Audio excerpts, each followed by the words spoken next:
This is KSL Sunday Edition with Boyd Matheson. Welcome to Sunday Edition. I am Boyd Matheson. Each Sunday we attempt to divide the rage from the reason, elevate the conversation, connect the dots, and make the news make sense. We have conversations with great thinkers, great leaders, and great people making a difference. We talk politics so we can discuss society, and we explore society so we can discuss principles and the people in America who actually live them. We bring the best and brightest to Utah, and we send the Utah model to our nation's capital and beyond. Well, the 2024 election cycle is in full swing, including primary elections here in Utah on Tuesday, June 25th. Nationally, most Americans are less than happy with their choices to lead the country, and many find themselves in what some are referring to as political homelessness. Important issues face the nation. Crucial conversations need to be had, and American leadership around the world is more essential than ever before. The road to the first Tuesday of November has begun, and it's time to chart a course that will guide us beyond the chatter and clamor of campaign season and keep us focused on what matters most to the future of the country. Samuel Benson is the national political correspondent for the Deseret News, covering the 2024 presidential election, and writes the On the Trail 2024 newsletter for Deseret.com. And Samuel, welcome to Sunday Edition. Thank you so much for having me, Boyd. So as you've been out on the trail throughout the primary election season, and now as we kind of make this big pivot towards general election season, give us just some high-level observations in terms of where are the voters in this country? Well, I think you were spot on in saying that a lot of people are quite dissatisfied, feeling politically homeless. You look at the polls, and Trump and Biden are neck to neck across the country, but then you compare it with their favorability ratings, and those are quite low. Trump is in the 30s, Biden's in the 30s. What it comes down to is you have two candidates who are well known to American voters. They're not trying to pitch themselves as new creatures in 2024 because it's a rematch of what happened in 2020. So what it comes down to voters is deciding what are the issues or the policies that matter most to me, or perhaps the morals or principles that matter most to me, and then voting in line with those, whichever candidate best reflects those. Yeah, so let's dig into that and unpack a little bit. I know you've been writing quite a bit lately about those that are feeling politically homeless or that both parties have sort of abandoned. What does the data tell us about that? Yeah, it's worth noting that there aren't just two candidates running, right? Here in Utah, we'll have at least 5 on the ballot and perhaps more. Perhaps the most prominent is Robert F. Kennedy Jr. But still, you have a lot of these third-party or independent candidates that still don't kind of reflect what a lot of voters want. We have to recognize that in a democracy, voting isn't what individual agrees with me on every issue or what individual reflects completely who I think I am as a moral or principled individual, but who best reflects that. A lot of voters will be voting this cycle, at least according to polls, on the economy or on immigration. So far, polling tends to Trump in that or tends toward Trump in that direction. On the other hand, a lot of people are voting on the strength of democracy, democratic norms, and perhaps don't want to vote for a convicted felon like former President Trump. And so that will kind of inform a lot of people's views. But what it comes down to is you have to decide what is the best vote for your own individual preference, what you think is healthiest for America, and then doing so. Yeah, your own conscience. I want to go back to Robert F. Kennedy Jr. for just a moment, because this issue of ballot access, the tens of millions of dollars that an independent candidate has to put forward just to get on the ballot, seems like an interesting and difficult barrier for a lot to clear. You followed the Kennedy campaign a little bit in terms of what they've done, even here in the state of Utah. What's your sense in terms of just having more choices as opposed to kind of the duopoly, or some say a monopoly with two heads, in the current political system? Sure, it's incredibly difficult to get on state ballots. If you're part of a major party, if you're the nominee for the Republican, Democratic, or Libertarian Party, you are automatically on the ballot in all 50 states. If you're running for a third party or as an independent candidate, it can be much more difficult. You have to go through kind of this labyrinthian maze of procedures and rules of how to get on in every state. For example, in Utah, you have to gather a certain amount of signatures plus pay a certain fee to file to be on the ballot. So Robert F. Kennedy Jr. was here in January to submit the requisite signatures in Utah, and Utah was actually the first state in which he qualified for the ballot. So he'll be on the ballot here. He's on the ballot officially in 9 states. They claim that they have signatures to be on the ballot, I think, in another dozen or so. His campaign claims that at this point they have enough ballots, or on enough ballots, to hypothetically win the Electoral College, which we should note is the requirement to make the debate stage for the CNN presidential debate that's happening this coming Thursday. So it'll be interesting to follow whether that's the campaign claiming they have the requirements necessary, or whether the states are acknowledging, yes, he is on the ballot in our states, because so far those two things don't add up. Yeah. One last thing before we take our first break here. Give us something from the campaign trails. You've interacted with voters around the country in places like South Carolina and up in New Hampshire. Anything surprise you in terms of what voters are actually talking about this cycle? I think it's worth noting that Arizona and Nevada are both swing states this election cycle. That two of our neighbors will decide potentially who sits in the White House. And even there, voters aren't completely satisfied with their options. Biden won both states by, slim margins in 2020.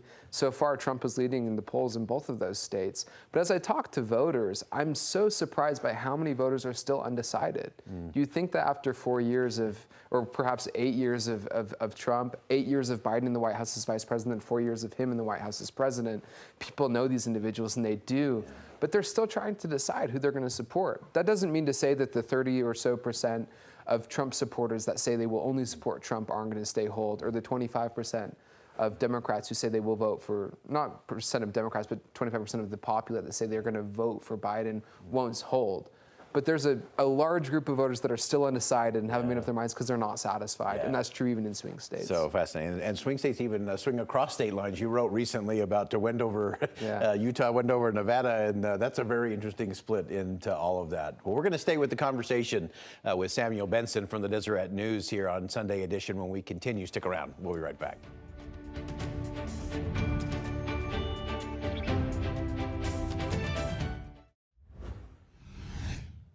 Welcome back to Sunday Edition. We're staying with the question and the conversation with Samuel Benson, national political correspondent for the Deseret News, covering the 2024 presidential election and author of On the Trail 2024 newsletter. And Sam, as we continue the conversation, every U.S. president wants to focus on domestic issues. I'm going to focus on the economy and jobs here at home. And then the world happens, and the U.S. gets pulled into so many things internationally because of who we are. You've written a lot lately in terms of what's happening both south of the border, elections in Mexico, important. Of course, Ukraine, Israel, Taiwan continue to be major things. How is that going to factor in as we look at marching our way towards that first Tuesday in November? Well, it's interesting, Boyd, because it's often said that politics end at the edge of the water, where the water starts, right? That voters focus on domestic issues, and no matter how much candidates talk about these issues, it doesn't really matter. Now, the exceptions to that are when there are wars happening internationally, or when presidents have a certain kind of experience or poise in foreign affairs. We saw in the Republican primary when Nikki Haley was largely campaigning off of Donald Trump's fitness for office, and then foreign policy, her having experience with the United Nations, and then with what's happening in Israel and Ukraine. If that's any indication, that means it could potentially continue. I mean, just last week, Biden was in Italy for the G7 summit. Trump has spoken extensively about what he would do with Israel or what he would do in Ukraine. And voters, of course, aren't talking about hypotheticals here. They've seen what Trump did while he was in office in terms of foreign policy, including south of the border, you said, with Mexico, with trade and tariffs and things. We've also seen what Biden's done over the last 4 years on foreign policy. So voters here aren't thinking about hypotheticals, but they are thinking about foreign policy in a way that we have concrete examples of what foreign policy under a Biden administration looks like versus under a Trump administration. Yeah, and let's talk about the border for a minute, because that seems to be one that is on everyone's radar. Obviously, the new president of Mexico, first female, first Jewish leader of Mexico, a primarily Catholic country. And then, of course, the issues of the borders, gangs, fentanyl, all of those kinds of things. How do you sense that playing out across the country, even far from border states? Sure.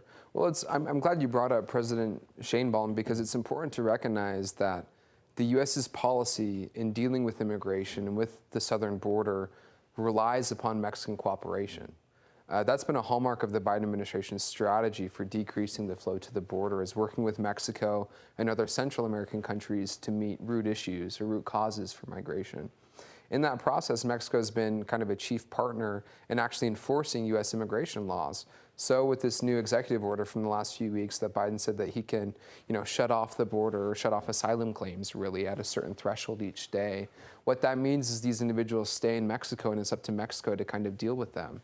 And Mexico's kind of been quite extreme in handling that. They've flown migrants from the southern border or from their northern border down to the southern part of the Mexican state and make them kind of do the process again. And the AP reported a few weeks ago that some individuals are doing that up to 6 times. So it's important that voters pay attention to what's happening south of the border, because whoever's in office there will have a role in enforcing American immigration policy, which is interesting. Yeah, fascinating stuff. So as we look at marching everything forward, of course, we always talk about the swing states. And as you mentioned, Nevada, Arizona will be among those, along with places like Georgia and Michigan, Ohio, Pennsylvania are kind of usually in that mix. Is there anything under the radar that you're keeping your eye on as you're out there on the trail, the things that might be surprising or things that we might need to keep our eye on rolling towards that first Tuesday? Sure. It's 6 months ago, everyone thought abortion was going to be the issue in this election. 2 months ago, everyone thought it would be immigration. Right now, the voters are saying that the economy and immigration are the 2 main issues. I expect that the economy will be the top issue in this election. Inflation is decreasing, but mortgage rates and interest rates are still nearing all-time highs. We're in a situation where a lot of voters are hearing rhetoric from the Fed or from the White House saying that the economy is improving, but they're not feeling it in their pocketbooks or in their paychecks or whatnot. That doesn't mean that Trump's going to win in a landslide. In fact, voters are going to pay attention to a lot of other things, including the health of democracy, like I mentioned, or Trump being, the first former president convicted of a crime. But the economy will be something they pay attention to. And for a lot of voters that I've spoken to in focus groups or on the trail, they say, my vote will come out to who's better for my pocketbook in some ways. So that's worth paying attention to, whether it be in Georgia, like you mentioned, or here in the West, in Nevada or Arizona. And that doesn't mean that Utah doesn't matter. I mean, Utah's voted for Republican in every election since 1964. But voters here still matter, right? And it's important that everyone participates in democracy and kind of flexes their electoral muscles in that sense. Yeah, no question. And it's always those, we often focus on those high-level presidential races, the big governor races, the Senate races, but it's often those municipal races that really do impact our daily world that make those primaries and general elections so important. Final thought, Samuel, as you think through this particular cycle, you're also a great student of history. Anything you see from the past that may be a little bit of prologue in terms of what we might be looking for as we roll into the fall? That's an interesting question. I think it's important that people pay attention to more than just the presidential race. I mean, this week we have a primary here in the state of Utah. People should be voting. But come November, it's not just the presidential race that's important. You have Senate elections and House elections across the country that will decide who controls Congress. I mean, 1952 is an election I keep thinking about in terms of history, of the last time that both the House and the Senate changed hands in a presidential election cycle year. And that could happen this year. I mean, Democrats have a slim majority in the House, or in the Senate, Republicans a slim majority in the House. But those races, even in the West, again, in Nevada, in Arizona, and Montana, could decide the Senate. Same thing with the House. And so those are important to pay attention to, because no matter who's in the White House, if they don't have a Congress who's working with them and helping them push their agenda, it's not as effective as it can be. Great stuff. Great insight as always. One of the great thinkers, one of the great writers in the country and here in the state of Utah, Samuel Benson from the Deseret News. Thanks so much for joining us today. Thanks, Boyd. All right, we're going to have more Sunday Edition coming up next. And remember, it is your job to vote. We'll talk about how you should ask yourself some important questions rolling into this. And I'll remind everyone that the most important day is not necessarily the first Tuesday in November. It's the first Wednesday when we all get up and keep America rolling forward. We'll be right back.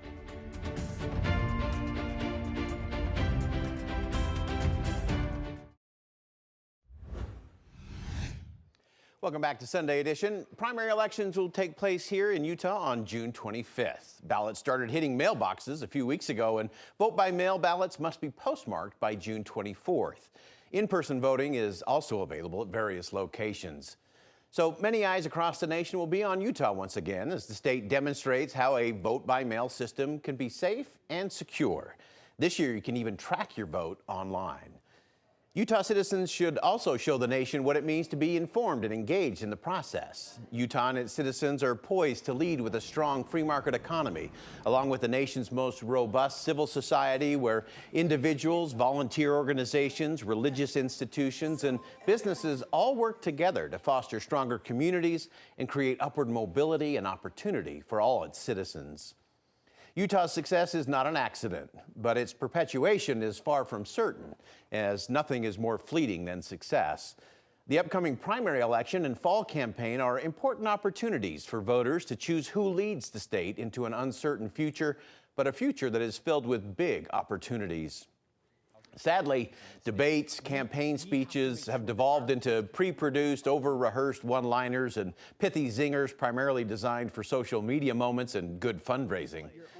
At one time in America's history, debates were actually the place where ideas, principles, and policies took center stage, and the politicians were simply the means of engaging people in the process. Utah should show that it is possible to restore meaningful debates and civil dialogue to all political campaigns.